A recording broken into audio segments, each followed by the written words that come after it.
श्री नानक देव जी सिख धर्म के प्रवर्तक, पहले राजा बने, राजा अम्बरीश, राजा जनक, सैकड़ों लाखों नौकर सैनिक उनके नौकर होते थे। और फिर स्वयं पिछले पुण्य अक्षीण हो जाने से वो स्वयं एक सुल्तानपुर के अंदर नवाब के यहाँ स्वयं नौकर लगे हैं। अब देखो परमात्मा की फिर रजा, जो जन मेरी शरण है ताका हूँ मैं दासे, गेल गेल लाग्या फिरूं जब तक धरती आकाश।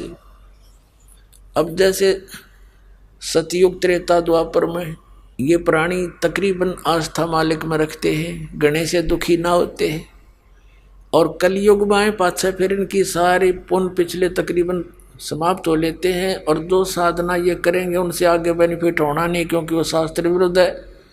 तो परमात्मा ने ये समय इसलिए सिलेक्ट किया था कि इस समय सबकी बुद्धि ठिकाना आ जाएगी और ज्ञान समझ लेंगे, और मैं जो मार्ग बताऊंगा उससे इनको सुख मिलेगा जो भगवान से मिला करता है, तो मुझे आसानी से पहचान लेंगे।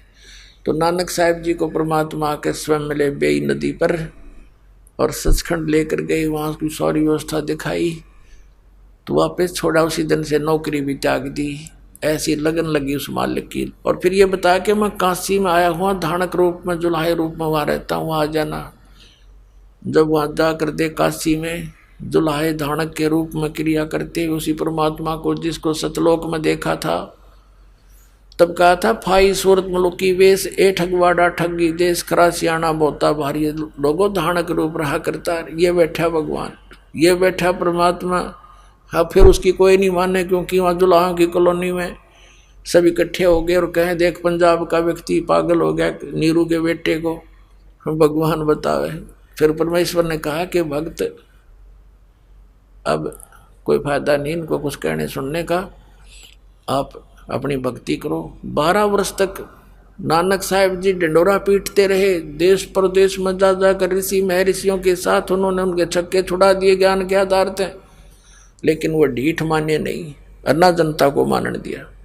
उस समय नानक साहब के बहुत कम शिष्य थे, बाद में फिर धीरे धीरे उनकी कृपा होती रही। ये सिख समाज एक बहुत विस्तार के साथ हो गया। 600 वर्ष के अंदर ये सारा कुछ इतना प्रफुल्लित हुआ।